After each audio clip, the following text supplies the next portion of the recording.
بس يا اخواتي الواحد عمل كارير شيفت ودلوقتي هتشوفوا طلبات الشيف مينا.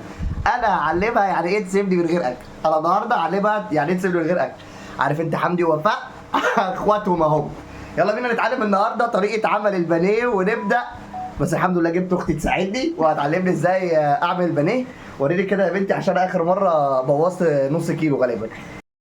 طبعا يا جماعه انا اول مره اشوف البانيه يكون متبل كده. طول عمري اعرف ان احنا بنحط عليه بصل، لان انا جربت اعمل كده بانيه وكانت تجربه سيئه جدا، ما حدش يجرب يعمله.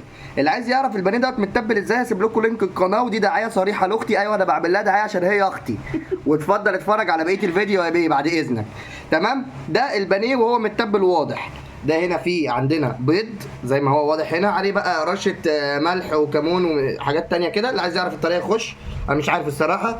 وده فيجيتار بس مش عارف برضه في حاجه غريبه، يعني فيجيتار عليه بقسماط وحاجات مختلفه خالص، يعني كبروا الموضوع. المهم يا اولاد، احنا طبعا زي ما انت شايف احنا بناخد البانيه اهي، البانيهايه تمام، حاجه كده جميله. وبعد كده بنحطها في البيض بالطريقه الجميله ديت حضرتك. وبعد ما تحطها في البيض اهم حاجه بقى ان البانيه يشرب البيض. هتيجي تقول لي ايه سر جمال البانيه؟ ان هو يشرب البيض، يعني انت تعمله كده بالراحه وبالراحه. شرب البانيه البيض، نحطه على الفيجيتار بالطريقه دي. تاتا تعالى معايا في السخن منه، نحط كده اهو اهو زي ما انت شايف. حضرتك بقى يا استاذه تكوني سخنتي الزيت في الثانيه الا ثانيه ديت، تمام. اهم حاجه ان البانيه ما ينزلش على الزيت وهو بارد. ليه؟ عشان هتلاقي ان خلطه الفيجيتار نزلت منه، هتلاقيه كده بايه، لحمه من غير خلطه من فوق. المهم تعالى معايا، ادينا كده شربناه الفيجيتار بالطريقه الجميله ديت اهو اهو.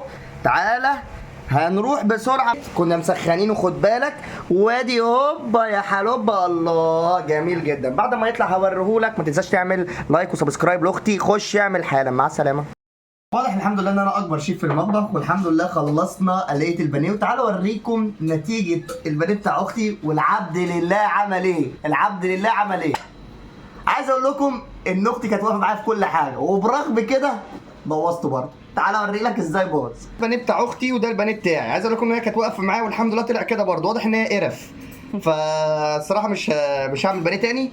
ولو عايز حضرتك تطلع اللون بتاعك زي كده اشترك في القناه، بكررها تاني للمره الخامسه. بالتوفيق يا شباب. محدش يجرب يعمل بانيه زي كده لو هو راجل. خلي مراتك او اختك او مامتك تعمل بانيه. لو انت اعتمدت على نفسك يبقى انت اللي هتشيل ذنبك. كان معاكم دكتور مينا زكريا، ساينس كيمستري اند كيتشن تيتشر. مع السلامه.